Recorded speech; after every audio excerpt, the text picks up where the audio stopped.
Hello, everyone. Thank you for coming. I see some familiar faces from around the conference the last couple of days. Welcome to the Audience Development Toolshed panel. We're going to be focusing on marketing tools and different things you can do to grow and expand either your or your artist career. I'm Megan West. I'm actually the moderator, not Ed, but I was like, Ed, do you want to actually take over this job? But super excited to have you all with us this afternoon. I'm going to introduce myself and then give everyone else a chance to introduce themselves. We've got quite an illustrious crew as a part of our conversation this afternoon. So I lead global label partnerships for Meta, working with record labels around the world, across Facebook, Instagram, Oculus Messenger. I'm really thrilled to have these gentlemen up here on stage with me, representing a variety of different areas of the industry. So I'll throw it over to you, Ed. All right. Hey guys, my name's Ed Rivadavia. I've been mostly involved in the marketing and digital space for the past 20 years, working at a lot of different labels. In fact, I've been through all three majors. And I currently am the head of marketing and digital at M-Theory. We're a manager services company. We basically partner with the managers to help them figure out pretty much everything in the business. When we were founded 15 years ago, managers were becoming the center, or becoming more responsible for all aspects of the artist's career.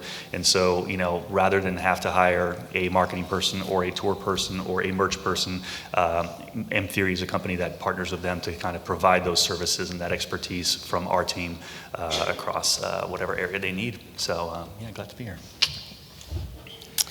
Hello, my name is Tim Foisset. I'm the head of artist and label partnerships for Spotify in Nashville and Canada. It makes sense, I promise. I joined Spotify in November of last year after almost 13 years at Warner Nashville. On the label side, where I ran the team that talked to Spotify and Apple Music and Amazon. So I've sort of seen it all in the DSP space. At Spotify, my team we're basically the ones talking to all the labels and artists and managers every single day to make sure that we know what the priority new releases are, what's coming out, and making sure our editorial team knows all about it, and helping labels understand the tools and resources available for them to help impact their careers at Spotify without necessarily relying on that big playlist ad for success. So, that's me. I'm David Macias. I run a company called 30 Tigers here in Nashville. We're a label services company, so we provide a lot of the investment and infrastructure that traditional labels would normally provide, but we do it without taking ownership of the artist's music and allowing them to earn a much greater share of the proceeds. And as part of our mission to serve our artists is to help them plan both a digital strategy on the demand side, but also the supply side, and although that's I'm old and a little bit of a Luddite, but I at least I hire some people, and I promise you I did speak to them before the panel in preparation, so that I feel equipped to give you some hopefully good answers on some things. So You're so modest, David. You're so modest. Well, so before we get started, I'm really curious to get a sense of who's in the audience. I'm wondering, show of hands, how many folks in here are artists themselves? Okay, well, great, wonderful. How many folks, managers, label folks? Okay, all right, mostly artists. Awesome, great. Well, one of the things that we have talked about, as a group, we got together a couple of days ago to sort of pre-chat, is that, there's so many different ways to reach and connect with fans these days. And trying to sort of build and gather a loyal fan base that you can then engage with across multiple formats can be really hard. I'm wondering, Ed, coming from your perspective, as you think about, say, an artist getting started, or when you're first starting to work with an artist, what's some of the first steps that you take as you think about, starting to build an audience for them? Yeah, audience development is definitely, more important than ever in terms of the things we do. We do help our artists with their DSP strategy, with their social media strategy, helping them get their website, their e-commerce store set up, their merch partnerships. I would say that probably the most recent and most important thing that we've been focusing on is the audience development insofar as the superfans, and also just looking at their communication directly to the fans, and that primarily is email and SMS. And these days you can have a web store and website in one. Back in the days you usually had two separate platforms for many reasons. But so really, a lot of the initiatives and a lot of the partnerships that we're working with for these artists involve email marketing, SMS, like building those lists. And used to be that some of those tools were too expensive for developing artists, or too unattainable, not quite ready. It used to be that you have a ways to go. Maybe first you go to radio, maybe you go work on social media before you start developing that audience that way. But I think that time has passed. We've seen success with pretty young artists that are just getting started and have a relatively small email and SMS list already starting to get to grow that audience, the fan funnel as we call it, the bottom of the fan funnel is where your super fans are, and really having these fans use social media, use the DSPs, use all the tools to communicate with fans early on and develop those super fans early on, start monetizing those super fans early on. So certainly that the artists owning their own data and their own audience is really a major focus for our work with the managers. Yeah. In talking about data, I want to jump on that really quick, which I think you all have probably some pieces to dive in on. And this isn't actually something we talked about the other day, but obviously we've got a lot of artists in the room. Data can be scary. That can be seem overwhelming. As you think about that, what are some of the pieces of data that you actually find to be the most either actionable or useful as you're thinking about growing an audience, maybe starting from early stages? And I think that's true management side, Spotify side, label side, as you think about what numbers are you looking at or looking for? So many. I don't even know where to begin. Certainly, again, email and SMS and just the numbers. If you're asking minimum numbers, or even just thinking about what are the as you're thinking about strategies, what numbers are you wanting to move? Maybe.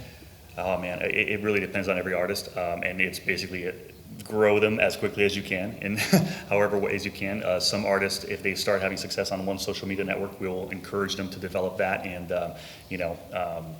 we'll try to start advertising relatively early within reason in terms of the cost, but to try to build that targeting audience, to build that user profile, and also use that information to start figuring out who the artist's fan is. Sometimes the artist, you go in thinking your fan is going to be one demographic or one gender or whatever, and you're surprised. So really you're pulling from a lot of different sources, and that's part of the difficulty these days, is knowing when to pull from each one of those areas and how to combine them. So. Now, Tim, in terms of Spotify for Artists, there's a whole bunch of different data points and tools that artists can access there. When you're thinking about what you guys are building or how you're rolling it out, is there anything that, as people are getting started, they should be focusing on, or is they're thinking about driving fans into Spotify? What are things that you think matter or signals of success? Yeah, I think the impulse always with the DSPs is to focus on streams as the most important metric. And yes, those are important, but how do you drive streams? You get on a playlist, right? Mm-hmm. That's the easiest thing to do. And I've had plenty of instances where when I was at the label, you're sort of able to get a developing artist on a pretty big playlist, and yeah, it's sure fun to see your streams go like this, but you have to make sure that when you come off that list, which you will eventually do, how are you taking advantage in the moment to translate those streams into actual fans, into people who actually know your name, rather than just pushing play on a playlist, sitting back and not really recognizing who they are. So yes, you mentioned Spotify for Artists. It's a platform that we've made available to everyone here. Should have access to it. If you've released music on Spotify, it's available to you, where you can see, yes, a whole bunch of data. Things to look at Spotify for Artists that are really important is monthly active users or monthly active listeners. How are you growing your audience month over month as it relates to streams and playlists and things like that. Another thing that's certainly important to us is organic streams. So streams coming from a playlist are fine, but how are your fans reacting to your music outside of that playlist ecosystem? It's pretty simple. I mean, that indicates to us that there's actually demand and people are searching for it and there's pull for it. That gets our editors' attention, right? It's actually like, that's sort of the ideal scenario, is that, you know, you're releasing new music and your audience is, and perhaps you've teased it on, you know, Instagram and TikTok and those sorts of things, and so your audience is ready for it, and then it comes out and they're engaging with it and listening to it, and then there's such a great demand that it gets our editors' attention, and then you get added to the playlist, and that's sort of the moment where, you know, you're going like this, and then all of a sudden it really starts to take off. So building that base organically is so important to all this, and I'm sure we'll talk about it, but there are plenty of tools available via Spotify for artists and managers to take advantage of to help that process. I'm sure we'll get to that, so I don't want to jump ahead. Yeah, well, I mean, since we're talking, I mean, is there anyone that you want to sort of start off talking about? David, I also want to get to you too, but if as you think about like first tool for folks in the room, first step to think about? Well, something that's really exciting for us that we've launched recently is Countdown Page. So this is basically Spotify's version of the pre-save. So when you're about to release an album, you can take advantage of that sort of album announcement moment, or the moment where you're revealing the track list or the album art, or those the traditional, you know, go ahead and pre-save my album or pre-order my album moment. This is an opportunity to start collecting all those fans very early, so that once your album does become available on the platform, it's automatically added to your fans' libraries. We're seeing most of the activity for first week that happens within that window is really very positively impacted by these Countdown Page pre-save numbers. So that's something that's very, very important. So again, at its very simplest terms, you're sort of collecting all your fans for that album drop moment really early, so that they're with you at the exact moment you want them. Mm-hmm. I'll just add that we're very happy with that feature, Tim, because our client Jelly Roll is, I think, the first one to benefit from it. But and to your point, you know, about all the stuff that has to happen for the artist outside the platform. I mean, one way I like to say it, which is simplifying it, but is that Spotify is basically the store, it's the shelf, right? I mean, and marketing is everything that gets your fans to the store. And so just like Tim was pointing out, that, you know, you may get that great editorial look and have a playlist that makes a huge difference, but it's gonna end at some point. And if you haven't been doing that fan development piece on social media, you know, really finding those very casual early fans, converting them to more dedicated fans, and then finally to super fans, that's where the audience building, you know, happens to help your ability to maximize what Spotify brings to the table in terms of, you know, taking that next step and maintaining the numbers after that. So. Mm-hmm. That's true. Now, David, in using this store, you know, the store, you got to get the people to the store. You know, as you guys are thinking about the work you're doing on the distribution side and partnering with artists and their teams and thinking about how do you build up that demand. You know, I'm curious, you know, what some of those steps are that your teams may be taking, or how you're thinking about for different artists, right? Because everybody's a little bit different. Yeah. Well, to really underline, you know, what Tim said, I mean, Spotify's built, you know, so many, you know, robust tools to, you know, create a fan experience that is more, you know, individuated to you know, to the fans, you know, likes and desires. So the you know, the amount of import that their editorial playlists, I mean, they're still important, and we're very you know, graciously you know, thankful of everything we get, but it's really more and more, if you look at the you know, the amount of streams that come from those, as opposed to come from, you know, kind of more organic, or at least things that flow from the, you know, the organic activity that happens on there.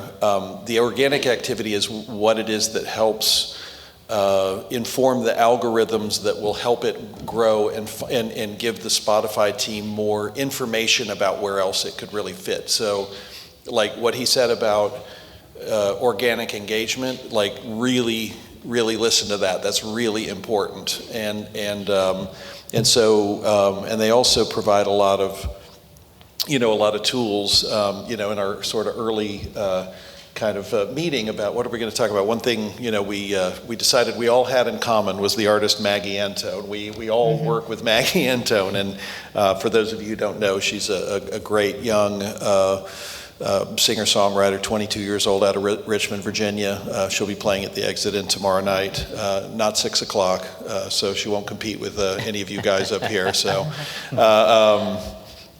But Maggie, even before we all were working with her, well, I guess you guys were, doing good work with her. But in fact, when I was talking to our project manager, because I'm telling you, I did have to talk to my team to make sure that I was, adequately prepared for this. But, I was talking with the project manager, and I said, well, Tim's going to be on the panel, and I want to be able to address specific things. And he started naming so many tools that she took advantage of that Spotify made available. I was like, you're going to have to text that to me. I can't remember all of that. So here's what he talks about in the text. So, Spotify, and feel free to weigh in after this. Spotify, clips, personal playlists related to the album. She'll put, specific playlists. One thing she did was she had a friend of hers that made art for every single song, and so we've used that as our individual like artwork there for each track that's there. And I know sometimes this isn't going to be things that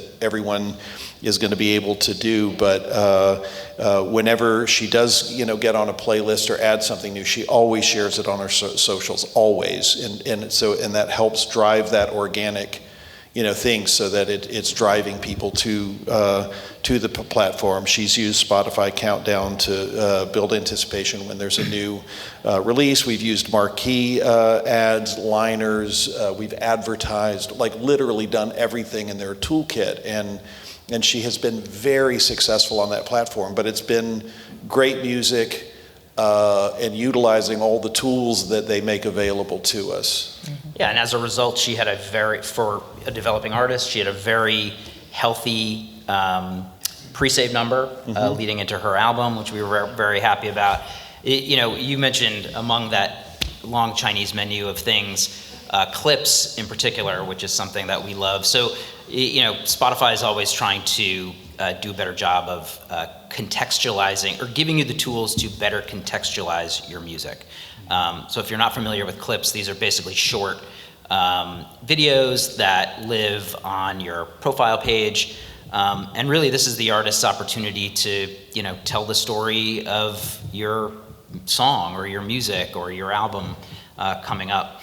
And I advise you to go to Maggie's page and watch some of her clips because she does an incredible job. They're very funny, they're very cute, and a great example of how creative you can be using that feature to keep, to sort of create the stickiness that you want people, that basically is one of those tools to grow the audience rather than just grow the streams. Well, and a panel that I had the pleasure of being on yesterday, we were talking about artist marketing, and one of the things we were talking about is artists having their, and for lack of a better word, gimmick, the thing that they're about. Like, what is the in tech terms, what's the TLDR, too long didn't read, like it's your elevator pitch of who you are and what you stand for and all that as you're getting out there, and I think that's probably part of it, right? She's presenting herself to the world, yes. Whether it's on Spotify or other places. I'm curious, Ed, from the management side and like from the marketing side, all the great things that David's talking about within Spotify, how did you then think about some of the other channels to sort of take that and replicate to sort of drive the overall picture? Sure. I mean, one of the things that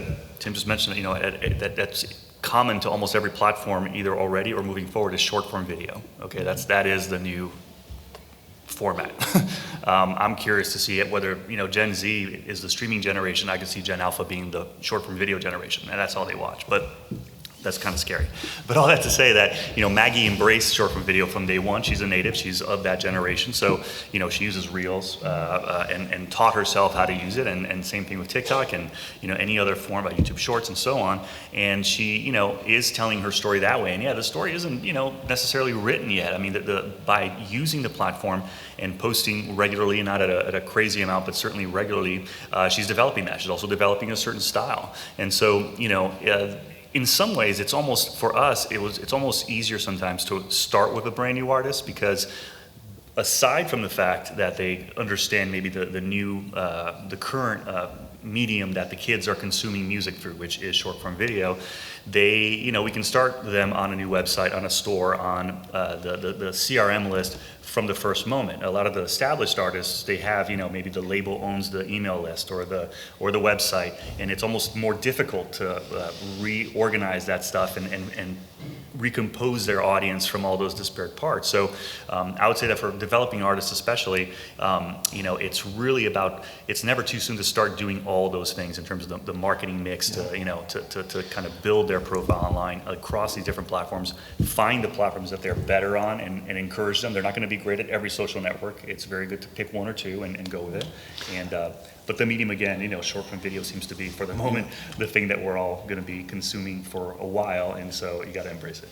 Yeah. So one thing I'd like to add to that too, I also spoke to Maggie before, in preparation, because Maggie was doing really well before we started working with her, and before you guys were working with her. So I did, I asked her, I was like, so, kind of what was your thing, just in terms of what strategies you use, what were you thinking about? And her, answer was simple, but I think underlines what you were talking about in terms of the, sort of the storytelling and what are you about and all that kind of stuff. And hers was very simple. She was just like, if it felt authentic to me and it felt, fun or whatever, I trusted it and I just went with it. So, don't overthink it, or don't feel like you've got to the narrative thing is very important, and having consistency and constancy in both repetition and the consistency of the message is important, but it can also just be like, does it feel authentic to me? And and then I'll put that out into the world. But really, she didn't think about it, beyond that. But because she at least made it sort of, she had to check the box on, does it feel real to me? Mm-hmm. And that was really the only criteria on her list. But she just kept putting things, out. She built. People just felt like they got to know her, and I think that's a big part of it all. No, I think that's a huge part, and apologies for folks who were in the panel I was on yesterday. I think with short form video, and this is not just true of Instagram, this is true of TikTok, this is true of Shorts, that, and I think particularly for folks who are looking to appeal to younger audiences, that authenticity is the big thing. And it doesn't have to be, to your point, David, it doesn't have to be overly produced and perfect and polished. In fact, fans don't want that. Mm-hmm. Things like facing forward to the camera, making eye contact, talking to the camera like it's a person you're having a conversation with is huge. And because it's about trying to find human connection through a digital medium. Well, and I think sometimes, though, they can, you're talking about facing the camera, and what I was thinking about when you were talking about like the sort of the short form videos and all this stuff, one of the things with Maggie, I remember, and I think maybe it was Suburban Outlaw. The first time I ever heard that song, it was on a clip, and it went crazy on TikTok and really took off. But it's really a song about feeling incredibly let down by a guy. And just this guy who was like, whatever. But she did it. She wasn't looking at the camera. She was sitting alone in her bedroom. It was a side shot, and you just sort of, I don't know, you just felt the vulnerability of it, And so, and I think it's just sometimes those subtle types of things and the way that you kind of convey what this song is about. And again, it's just like, I think it's important not to just, obsess about it and just like strangle it to death or anything like that. Yeah. But I was thinking about that particular one when you were talking about that and wanted to. Yeah, and I think part of it too on the social side though is trends are great, but I think to your point, David, like the authenticity is better. So like, I'm pretty sure nobody in here is going to create reels to a dance trend. Maybe you will, maybe folks are into that, but like you don't have to do that to be a star on TikTok anymore. You know, that's not the expectation, that's not the need, because people are looking to find connect and find And authenticity. I think especially in this type of music, it's important because, you know, I think that, you know, for folk, Americana, singer-songwriter stuff, it's the intimacy, it's the, that's the whole kind of vibe of this type of music. And Exactly. so, you know, I think it's especially important here. Agreed. You know, I'm curious, you know, Ed, you were talking about, you know, all the different places to sort of start from and building up that kit. One of the things we talked about in the pre-call, and you and I have talked about over the last couple of months as we've been talking about this panel, is this idea of sort of the wheel or the hub of tools, and sort of thinking about how you're building out your channels. Yeah. When you think about that for a developing artist, or you start thinking about the places to invest time or money or effort, how do you start thinking about which tools what tools do you start with? Where do you start from? Really, the big three would be, and there's several, but the big three would be the streaming situation, whether you're, you know, where you're going to be streaming your music and how, whether you need a label or a distributor and whatnot. The social media piece, in terms of, you know, starting to build those relationships and on the accounts and with fans and whatnot, and then your official fan hub, right? It used to be, back in the day, it was always the website, and then again, like I mentioned earlier, there were stores that were usually separate. Nowadays, you can usually get a website spun up pretty inexpensively using Shopify or some other platform, and in choosing that platform, it's not so much because it's necessarily going to be the first landing spot for all of your artist searches. In fact, it's probably one of the least important. I've said in recent years that the website used to be a destination 10 years ago. Most recently, it's just a pipeline. It's where people land and then go find, oh, I'm looking for social media. Boom, here's the link to that, or here's the link to Spotify, off I go. The way to look at the website now is that by having a decent, you know, website and e-commerce store, that's where you're going to start managing and segmenting your audience. That's where you're going to have those emails and that SMS information, and start seeing the behaviors of your most active buyers and whatnot. So those are the big three. You know, other areas include the whole advertising question, the influencer marketing, AI, and some other areas of digital marketing. But those are maybe the big three. Yeah, and with that, and I think this for everybody, you know, as we think about, okay, that sounds like a lot, and everybody's got limited time. Do you recommend that folks lean into one place where maybe they're already strong? How should they be thinking about spreading across the board? You know, you can't do all the things all the time. Like, how do you think about those pieces? Yeah, it's tough. I mean, I think, David, you probably have a lot of experience with that too, as you think about your tools. I was going to say, you need a partner. You need to pick your partners, right? And that's where, you know, you choose, is the label based on what my needs are. Labels still provide incredible services. You know, same thing with some of these independent distributors. So I think choosing the partner to help you do those things, I think, is maybe the first part. Yeah, well, and you know, I will say, and I don't mean to keep harping on Maggie, I don't mean to make this commercial, and I'm sorry it's appearing that way, but she's just done it really well before us and with us, you know, all of us. But, you know, although she did a great job before she came, you know, into the family, like, there's no doubt that our relationships, and it just makes sense, all the relationships that we have, all the expertise that we have, you know, has been of a benefit to her. But you know, but it's also you have to be a little bit mindful of, but how much does that help cost you? You know, you know, if it may or may not be worth giving up ownership of your masters to get that help, you know, if that option, you know, is available, you know, to you. But but yeah, if you can, the more robust of a team, and certainly you can keep it yourself without getting into a distribution situation. There's a lot of artists that, you know, will help. You know, there's some good digital marketing companies, you know, like here in Nashville, Gorilla comes to mind, Quentin Digital comes to mind. There are people that can help you sort of, you know, be advocates for you in that space without signing with a label or even coming with a company that's more of a label services type of company. There are options out there, but it's, you know, but just make sure that there's a clear vision about like what they're going to do, and is it going to be, you know, worth it. I have a friend of mine who just hired I won't name the digital company. To be honest with you, I don't even think I can remember it, but he hired him and fired him 3 weeks later because it was just like, I mean, I don't even want to get into it. It was just a joke. I mean, they just didn't do anything of value. They were doing the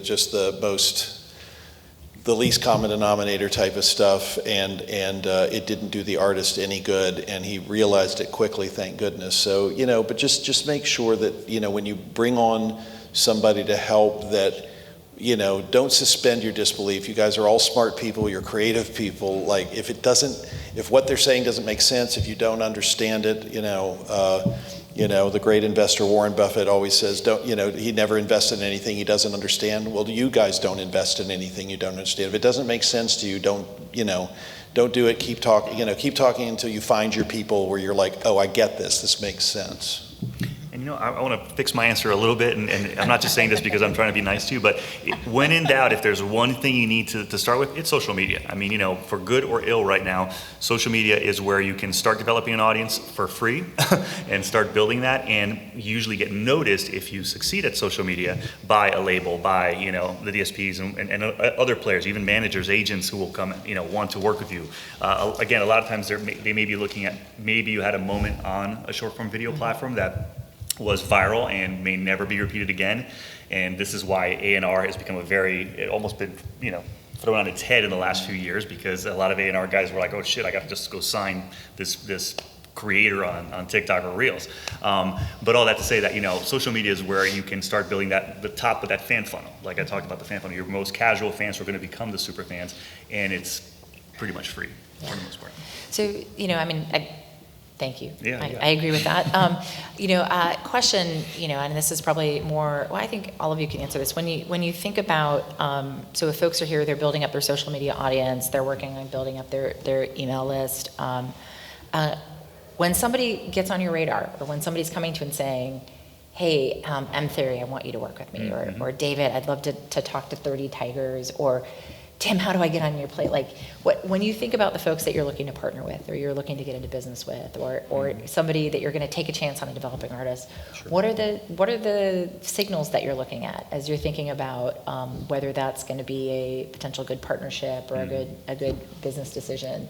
As you're, because I'm sure you get approached by folks every day. Poor David, you probably can't. Tim, you can't walk across. Probably can't walk down the hallway. Tim never Here. gets asked about playlists. Yeah. Never. Never. Yes. Yeah, yes. I'm just curious, like, what are either the data points or the signals or the things that you're looking for as you think about where and how you're partnering? Well, I do want to take this opportunity, if you're handing it to me, Yeah. to advocate for really the most important part of the Spotify for Artists destination that I talked about, which is the playlist pitch tool. This is how you get the editor's attention. This is how you get your new songs and your new music noticed. You don't need to email Spotify. You don't need to meet Spotify at a party, those sorts of things, right? The best thing to do is deliver your music to the DSPs as early as possible, at least 2 weeks in advance, and use this pitch tool where you're able to, again, contextualize the song in different genres and moods based on your audience, and really sort of provide a description to us about you and about the music. That's really, like, if you're going to do anything with Spotify, that's the one thing to do. That's your best chance to get on the editor's radar and potentially land on a playlist. From one of the other important parts of that too is that by submitting your music early and submitting it through the pitch tool, is that will help your music land on your fans' release radar playlist. So if a fan has listened to you, within the past 28 days, if they're following you on Spotify, when your music comes out, your song that you pitched is going to end up on release radar, which sort of highlights, new music out each week from your audience's favorite artists. That's the tool where you reach the audience you've already built. Again, that's the most important thing.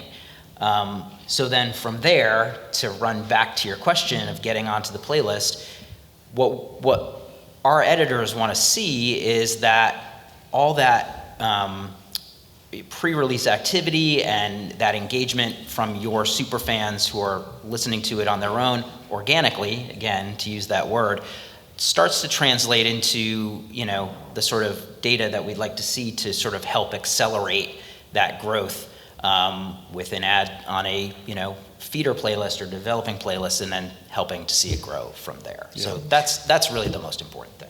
And one thing I'll say too, give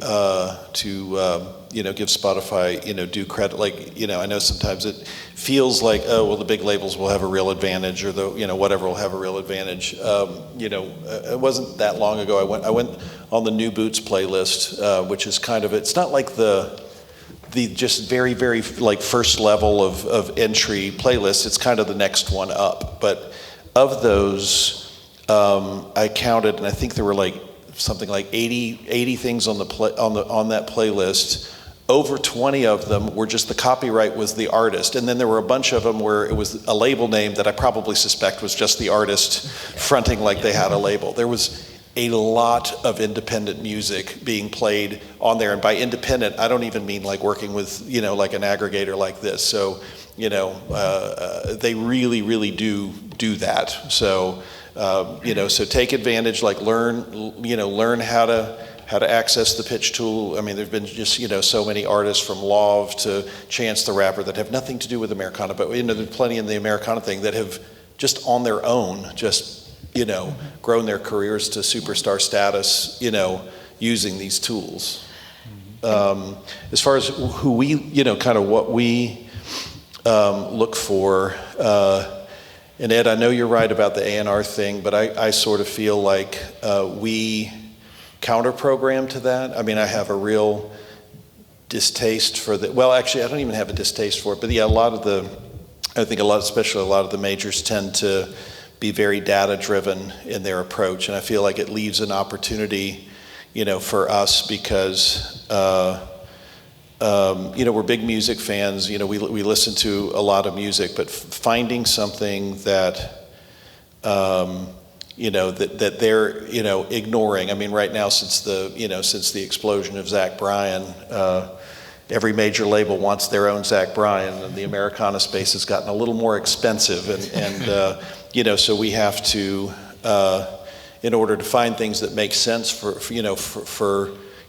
us. I mean, we're a small margin business. We don't own anybody's masters, so we can't, we're not going to go out there and spend 7 figures on, some Americana act that just had a recent spike on something, which is something that happens reasonably often these days. But I mean, we're looking for an authentic voice, but also like, again, do we believe you? Like, do we, do we have have you presented a sense of like you as an artist, who are you as a human being? Why is the art that's flowing from you? How does it seem like it's an inevitable output of your character? Because when you get down to storytelling, sort of to distill it down to like the Greek drama, character is destiny. So if we can, when we find artists, like that, and I think about somebody like Jason Isbell. Jason is very much who he is on social media. He's very active on social media, but like that's the same guy that shows up in the songs, that shows up in his I guess now Threads feed. I guess he's not on Twitter anymore, but and then and again to go back to Maggie, like I believed her right from the beginning, and I thought her music was just great. So we'll jump in there, and we'll jump in there hopefully before everything blows up, and that the major labels then discover them, although certainly because we don't own any masters, they come and pick our pockets all the time, but it's okay. Shit happens. Yeah, and from M-Theory's perspective, I mean, a lot of times our clients end up being people who are misfits in their situation for whatever reason. Jelly Roll is an example where he was a guy who was a rapper who was about to become a country artist, so the country labels didn't really know what to do with him. Tyler Childers also didn't, feel he fit in either the country or the Americana box completely, so He came to us. Casey Musgraves was a client during Golden Hour, where she was trying to do things a little bit differently from what some of her other partners wanted. And even to Maggie, I feel like, to David's point, here's was someone who wasn't going to be major label fodder. She wasn't going to be just someone that you toss on mainstream radio. She had a story to tell, and she's going to be, I think, a long haul artist because of that. And then in terms of what we look for, I think the most common trait is that we look for artists that are willing to listen to our advice and understand that. I mean, that's what we're there for. And even if they don't necessarily like the advice, that this is what we're seeing working for other artists. We can lead a horse to water, but can't make them drink. So this is where we're not going to be any more effective with a client that we tell them, well, here, it is important for you to do social media, and they say, I don't like social media, or I'm not going to do it. One example, one comment I get a little too often is, well, I'm a musician, I'm not a content creator. And, back in the 80s, there were a lot of musicians who said, I'm a musician, I'm not an actor. They never got on MTV, and and hey, that's a choice. I listen to Norwegian black metal. We don't want them to be on MTV, and if that's your career goal, that's fine. And you don't have to do social media either. But these tools that are there in terms of growing the careers, obviously we'll tailor them to the artist. But it's as our job is to say, hey, here's what's working. So let's see if it makes sense for you. And the artists that we work with have to have at least a clear vision as I won't do this and I'll do this. And if we decide, okay, yeah, we can help you, then we'll. Yeah. And, the other thing I would say at this point, having known you all for a very long time and having had the pleasure to work with you all in various facets, I would also say for the artists in the room, when you're picking your team, pick the people, and hearing what these guys are saying, but pick the people that are as invested in your success as you are, that they're as passionate about your music as you are, that it's not transactional, right? And I can guarantee that these guys, that's not, when they're going after it and looking to work with artists, it's not a transactional thing. It's because they believe in the music, they believe in the artist, and they believe in what that future looks like. And sometimes that can be hard to find, but those are the people that are not in it because this penny is 1 cent more than another penny. It's because they believe in what the future opportunity is. Okay, one other thing there was one other thing I wanted to ask you all as we think about where things are evolving and tools are evolving and all of that. What do you think is like the next sort of trend, or what do you think is going to gain importance as we look like 6 months or a year ahead? I mean, AI is pretty much the story this year, right? And it's definitely coming and it's growing. And there's, we're using a lot of tools already. We're probably a couple years away from the tools being so inexpensive and so easy to use that every artist can take advantage. So I think that'll be helped by platforms like Spotify and Meta in terms of how you guys are bringing AI into your existing features or augmenting features. So for you guys, it'll probably help you differentiate from other DSPs in terms of how people can interact with the music. And I think with you guys, we've already seen it on the advertising side where it's really helping us optimize and run campaigns. But I think it's just staying open to the AI changes that are coming quickly and inevitably.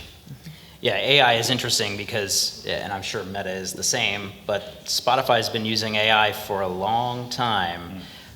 It's now just gaining sort of mass awareness, I guess. And, it's the way that we're using it for good is to contextualize, again, making sure that your music is able to reach your exact audience and able to reach the sorts of people that we think would really like your music. So that's definitely, that's not only the future, that's certainly here. So, I was sort of going to answer that question and, related, but the future is context, and the future is storytelling through those AI and short videos and those sorts of things, but giving y'all the tools to tell the story alongside your music and help build your fans through AI or whatever is definitely the present and the future for sure. I hope what the future is, and so it's something I'm going to expend some energy trying to help. I understand AI can be a good tool. I have to say I'm frustrated about the fact that this technology has developed without adequate sort of toll gates to help the referential material be, or the people that either own or created this, the referential material to be adequately compensated. Kind of reminds me of Napster. One thing I think Spotify did right early on was that they went to all the stakeholders early on and got the rights and even made them to a degree partners in this. Whereas I feel like AI has developed where, if you go like, okay, well, I want to write an Americana song about this and have, this kind of a thing. And you don't even necessarily have to refer to any specific artist. You don't have to say, I want to write a song like Jason Isbell or anything like that. But they're going to go in and they're going to use musical reference points that nobody will be able to track or trace. And original work will be built off the actual work of artists, and they will not be compensated, and nobody will ever know about it. That feels unfair to me. One of the things that I would like to do, and I hope that this is the future, but I'm trying to get my head around trying to come up with some sort of a think tank or something that where we can create more conversation between technology and rights holders early on, so that when these technologies are being developed and worked on, that it isn't where it isn't like where it winds up in lawsuits and recrimination and all this kind of stuff, where we can build fair compensatory structures before that technology ever gets released into the wild, and so that therefore creators can be partners to technology rather than litigants in a lawsuit against each other. It's very frustrating and very unnecessary, and I feel like it's something that through conversation and goodwill we can avoid in the future. So I don't know if that's the future, but I would very much like to play a role in figuring out how that can be part of the future. Let's talk about that, David. I would say, I think AI is fascinating. I think to your point, Tim, there's a lot that we're doing that is nothing to do with music creation, but around contextualizing and helping people find things better.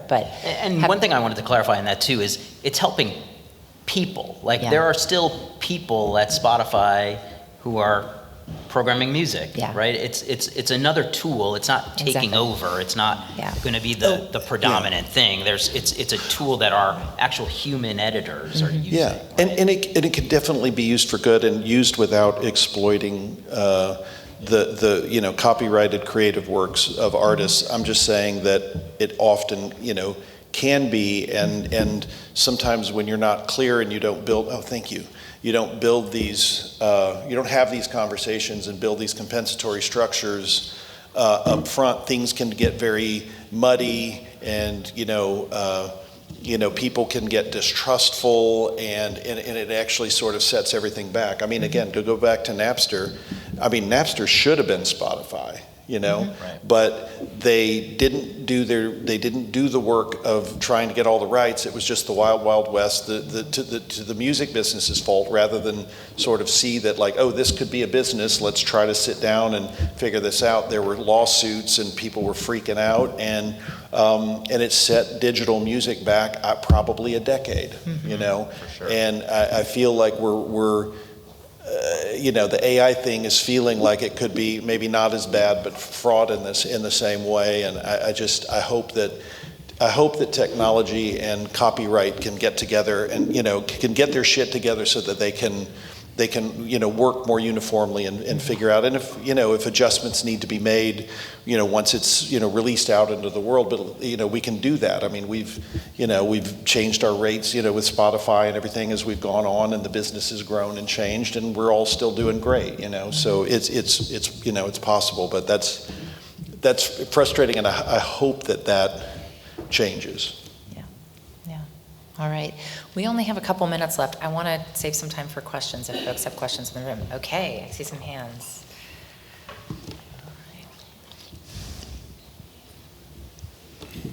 Hey, my name is Heather May, and I have been doing this for a really long time. I'm an independent artist. and I feel exhausted. And I know I'm not alone in that. So I'm just gonna pitch myself real quick, and I'm gonna ask, what would you do? So, because all 4 of you are people that I've like talked to at some point at conferences. David, I've literally emailed with you a couple of times. I pitch myself on Spotify every single single. I definitely have emailed M Theory my stuff many times. And I work with Meta. I have coaches at Meta, and I've had things go viral. My music is fucking great. Allison Russell played on my album. Sister Strings played on my album. Brandy Zidane produced my album. I am co-producing 1 album, and they're all made by women in Nashville. Sarah Bareilles' guitar player played. I mean, it's really great, and it's made by women. And I'm doing 2 at a time. 1 that's Americana rock, like Haim, and Phoebe Bridgers, and 1 that's like Love, and candy pop, queer candy pop. So that's my music. I have thousands of followers. I tour. Before the pandemic, I started selling out venues all over the country. I know you know what I'm talking about. That exhaustion. I haven't put myself in debt because I've done Kickstarters that my fans raise. But other than like coming up here and looking like myself as an artist and being like, David, listen to my music, you guys, somebody sign me. It sounds like you're doing all the things. I'm doing all the things. And that's just it. It sounds like a real job, right? That's what most people deal with. So just keep doing it. At some point, it's gonna work out. And I'll tell you one. I'll give you guys a few partners to use. We were talking about free partners real quick. I don't want to miss the chance here. From an advertising standpoint, you should look at Boost, B-O-O. The 2 O's are zeros. It's a great AI-powered advertising tool. It costs almost nothing to use. You'd be using Set.live to acquire CRM on the road. It's extreme. Set.live. And look at, for social media to generate content, you should look at Water Cooler. It's spelled WTRCOOLR.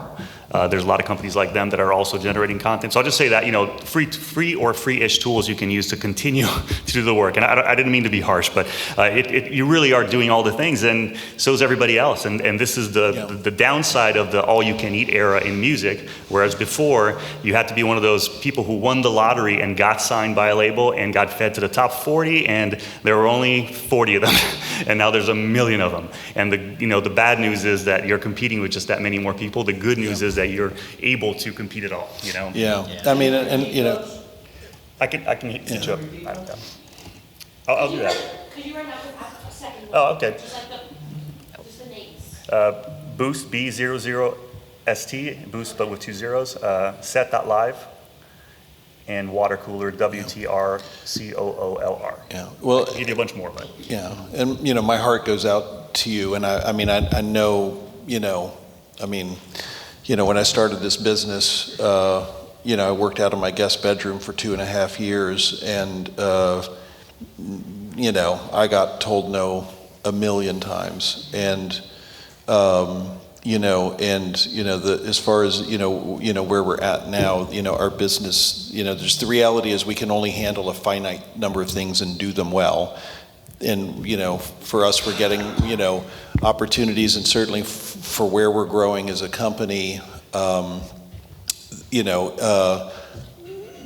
be honest with you, Americana, we've had, we're, as a conscious decision, sort of signing more things outside the Americana thing. Not that we don't love and our roots are there, but we're not taking on a lot of sort of new things there.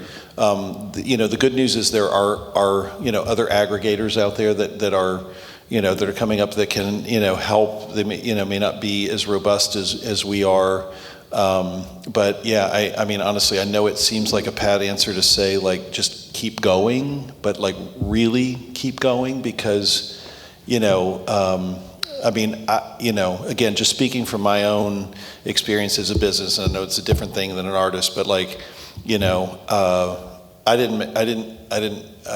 was, I was making a subsistence wage for the first 8 years of this company. It wasn't till year 9 that things was like, because I thought all the time, should I just go get a job, And eventually it broke through and it worked. And it feels like you're doing, as Ed said, you're doing all the right things and you're breaking through. And it could be, the right, song and all that. But again, I think in terms of thinking about your, sort of like, it's kind of like, what are you, here to say, and looking at, the materials you're producing, and you may be doing everything in the right way, but I think, also coming here and like listening to the ideas about like, am I approaching the narrative thing, in quite the, the right way, because the emotional content of your work will transcend genre, and so,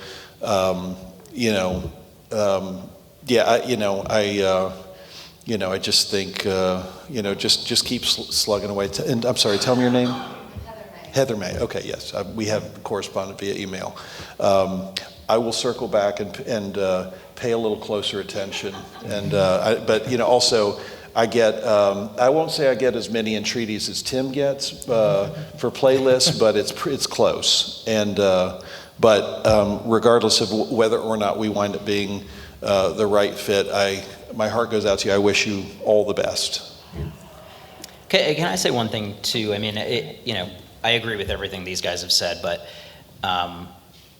it is more democratic now than it's ever been. Like David said it before. I mean, you don't have to be on a big bad major label to break through. When I was at the big bad major label, we would look at every Friday and look at what gets added to playlists, and every Friday there would be, what is this? I've never heard of this. Like that's, a service like Spotify is we're catering to our listeners. Our listeners are telling us what's important to them, and we're listening to that. So fear not, like you don't have to, rely on the gatekeepers like we used to. It is a lot more democratic than it used to be. And I would say too, it sounds like you've got amazing communities around you. Lean into that on social. Yeah. Because that is as much as leaning on the artist around you, doing collab posts to like open up your content to other audiences, to finding ways with short form video, which is unconnected distribution, to get in front of people that may not have ever heard of you before.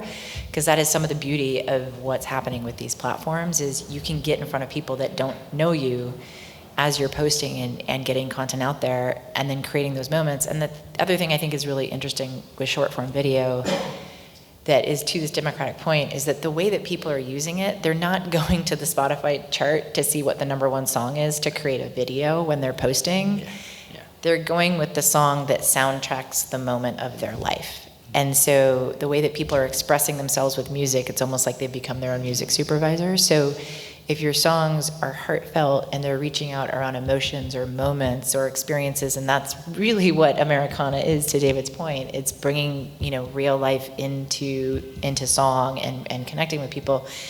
There's a whole lot of opportunity to be discovered and build audience there, because your song fits that moment. I can even tell you when we look at the songs people are searching for, they're not searching they're not even searching by artists. It's not like even Taylor Swift doesn't even show up in the top 100 search terms for music within Instagram. It's happy, sad, sunset, love, birthday. Like, it's all of that. I mean, you have to get below the top 50 to get an artist name to even show up. Because when people are looking to put a song on their video, it's about the emotion it invokes. It's about the feeling. And so, as you're thinking about your songs and putting your own songs to video in the space, it's creating those sort of visceral moments that pull people in. And then they say, oh, I feel that way too. I want to put that song behind my video, right? And I know we're slightly over. Maybe one more question? Okay, great. Hello. My name is Essence, and Essence Goldman, and I release music under the name Essence and Gold Country, because there's too many essences out there, shampoos and perfumes. Magazines. and magazines and festivals. Yeah. This is Gold Country here. David, I believe you've heard my album. Dick Wingate emailed you, and you responded positively. And the feedback was that I'm not 30 Tigers ready because my numbers aren't high enough. So I found a label that signed me. Congrats. Thank you. It's my 5th record deal. I've been doing this for 30 years. Mm-hmm. MCA, RCA, Sony, Universal, and now Blue Elon Records. Great. Yeah, they do good work. It's thank you. Yeah, it's been challenging though. I have this record that I spent years making and put everything that I have into it, resources and heart, and my life story. And they're sitting on it because my numbers aren't high enough. They said that they were going to do a marketing campaign more traditionally and that they're the most artist-friendly label out there.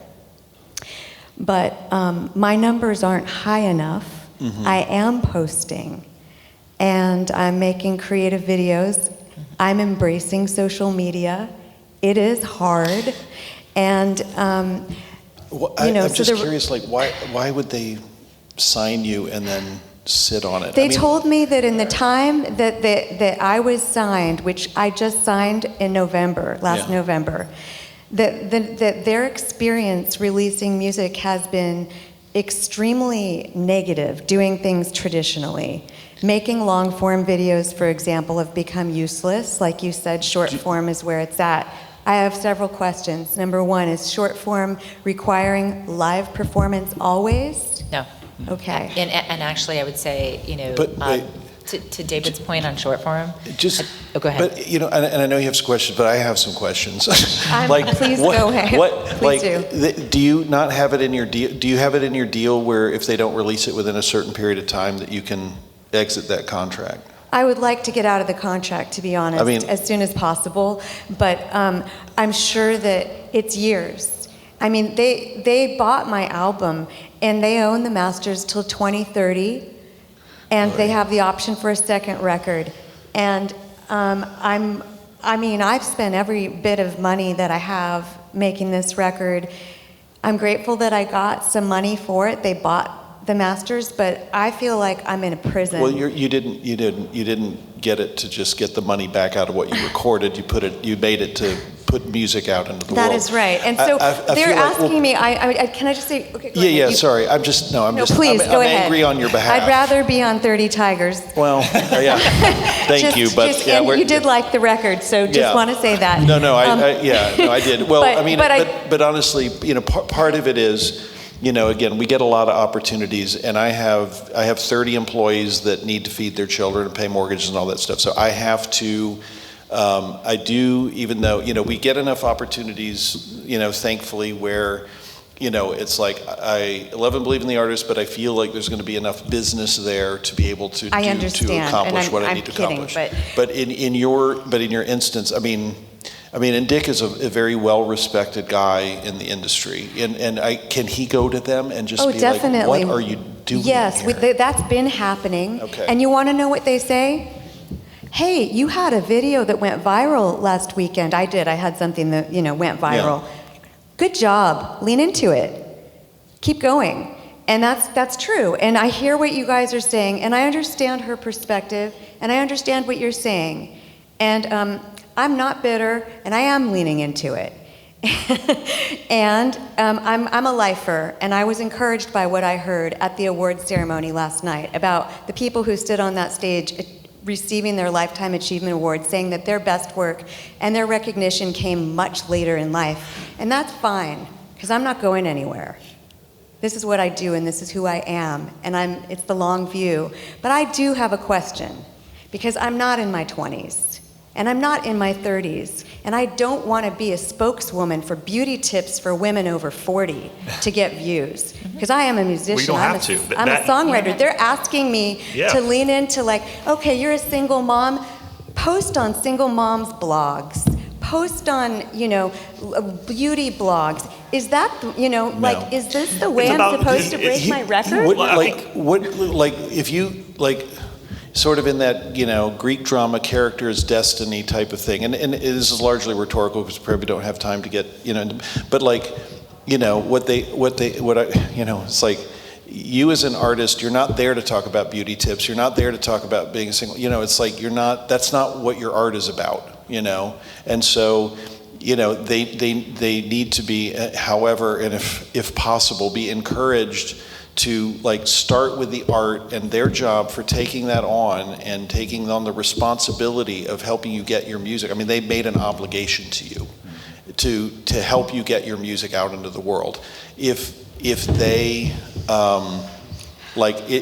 if they don't have if they don't have a vision about how to take your artistic vision and work, I mean, again, the implication of them signing you was that they had a sense of it.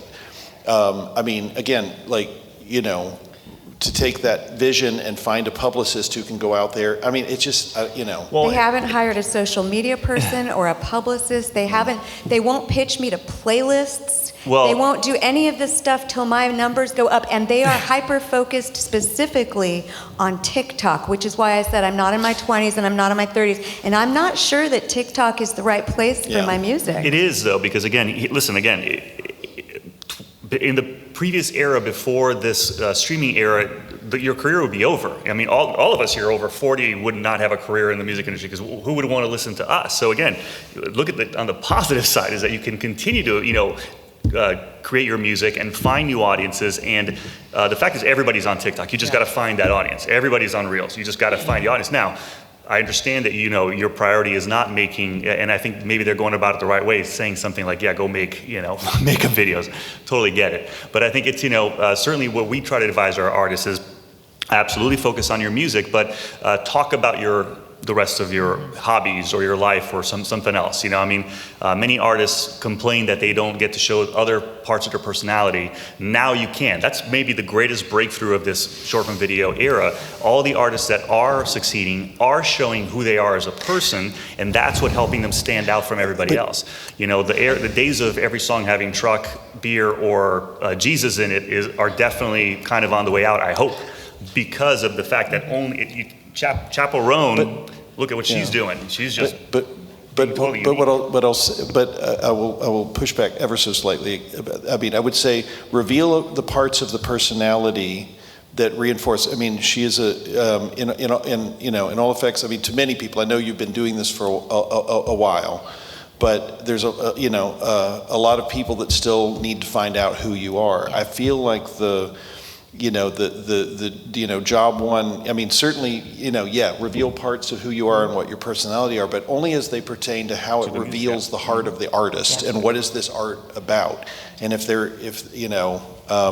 maybe I should revise that and say they've done good work in the past, but that just seems insane to me, and I'm sorry that you're going through that. But just, keep fighting. Again, Dick is a very well-respected person, and I think if he can just try to talk some sense into them. Unfortunately, you feel trapped. It looks like you're trapped in that situation, which is unfortunate, but just try to make the best of it. And if you're stuck and you have to go into your own resources, assuming that you can afford to do that, then just try to get things out there on your own, and